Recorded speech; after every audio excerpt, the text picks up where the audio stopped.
ഇന്ന് നമ്മുടെ ഹോം ടൂറിൽ കാണിക്കാൻ പോണത് വാസ്തുശില്പം കൊണ്ടൊരു മായാജാലം തീർത്തിരിക്കുന്ന എന്റെ നാട്ടിലെ ഒരു അടിപൊളി വീട്. ഈ ഒരു വീടിന്റെ ഏരിയൽ വ്യൂ കാണുമ്പോൾ തന്നെ നിങ്ങൾക്ക് മനസ്സിലാവും ഇതിന്റെ ഒരു മാസീവ്നെസ്.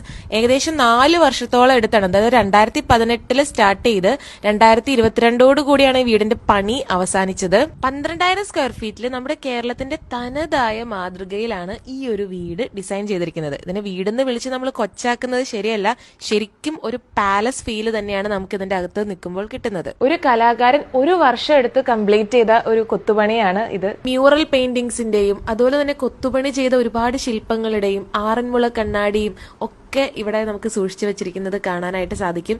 ശരിക്കും പറഞ്ഞൊരു മിനി ആർട്ട് ഗാലറി എന്ന് തന്നെ ഈ വീടിനെ വിശേഷിപ്പിക്കാം. 5 ബെഡ്റൂമുകള്, dining area, bar counter, kitchen, home theatre തുടങ്ങി നമുക്ക് വാക്കുകൾ കൊണ്ട് വിശേഷിപ്പിക്കാൻ കഴിയുന്നതിനും അപ്പുറമാണ് ഈ വീടിന്റെ ഒരു ഇന്റീരിയർ ഡിസൈൻ ചെയ്തിരിക്കുന്നത്. പ്രത്യേകിച്ച് എടുത്തു പറയാനായിട്ട് ഒരു ആർക്കിടെക്ട് ഇല്ലാതെ നമ്മുടെ ഹൗസ് ഓണറിന്റെ സ്വന്തം ഇഷ്ടപ്രകാരം അദ്ദേഹം തന്നെ ഡിസൈൻ ചെയ്ത ഒരു വീടാണ് ഇത്. പെരുമ്പാവൂരിനടുത്ത് വളയഞ്ചിറങ്ങരയിൽ റബ്ബർ പാർക്കിന് സമീപം സന്നിധാനം ഗ്രൂപ്പിന്റെ ഫൗണ്ടർ ആയിട്ടുള്ള സന്തോഷേട്ടന്റെ ഭവനമാണിത്. അദ്ദേഹത്തിന്റെ ഒരു സ്വപ്ന ഭവനം എന്ന് തന്നെ നമുക്ക് ഈ വീടിനെ വിളിക്കാം. 3 നിലയാണ് ഈ വീടിന് വരുന്നത്. അതിലെ ഏറ്റവും മുകളിലത്തെ നില ജിമ്മിനും മറ്റ് യൂട്ടിലിറ്റി സ്പേസിനുമായിട്ടാണ് അവിടെ കൊടുത്തിരിക്കുന്നത്.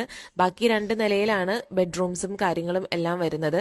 ഈ വീടിന്റെ ഇന്റീരിയർ മാത്രമല്ല എക്സ്റ്റീരിയർ നമ്മൾ എടുത്തു പറയേണ്ടതാണ്. 2 പൂള് വരുന്നുണ്ട് ഈ വീട്ടില്. അതുപോലെ തന്നെ ഗാർഡൻ സ്പേസും വളരെ ഭംഗിയായിട്ടാണ് ഇവിടെ ചെയ്തിരിക്കുന്നത്. പുറമെ വെച്ചിരിക്കുന്ന ഈ ഒരു മിനി മ്യൂസിയം നമുക്ക് ഞാൻ ആദ്യം പറഞ്ഞ ഗ്രഹനാഥന്റെ ആ ഒരു ശില്പകലയോടൊക്കെയുള്ള ഇഷ്ടത്തിനെ തന്നെ സൂചിപ്പിക്കുന്നതാണ്. വീടിന്റെ 4 ചുറ്റും ഭംഗിയായി മെയിൻറ്റെയിൻ ചെയ്തിരിക്കുന്ന കലാത്തിയ പ്ലാന്റ്സ് ഒക്കെ വെച്ചിട്ടുള്ള ഗാർഡൻ നമുക്ക് കാണാനായിട്ട് സാധിക്കും. അതിനോട് ചേർന്ന് തന്നെ ഒരു ഗോശാലയും ഉണ്ട്. എടുത്തു പറയേണ്ട ഒരു കാര്യം എന്ന് വെച്ചിട്ടുണ്ടെങ്കിൽ വീട് പോലെ തന്നെ അത്രയും നീറ്റ് ആയിട്ടാണ് ഈ ഒരു ഗോശാലയും അവര് മെയിൻറ്റെയിൻ ചെയ്തിരിക്കുന്നത്. പ്രകൃതിയോട് ഇണങ്ങി ചേർന്നാണ് ഓരോ എലമെന്റ്സും ഈ വീട്ടില് വന്നിരിക്കുന്നത്. ഈ വീടിന് ഏകദേശം എത്ര ബഡ്ജറ്റ് ആയി എന്നൊന്ന് കമന്റ് ചെയ്യാൻ സാധിക്കുമോ? കൂടാതെ നിങ്ങളുടെ സ്വപ്ന ഭവനം എങ്ങനെയാണ് എന്നും കമന്റ് ചെയ്യാൻ മറക്കരുതേ. സോ വീഡിയോ ഇഷ്ടപ്പെട്ടെങ്കിൽ ഫോളോ ചെയ്യാം.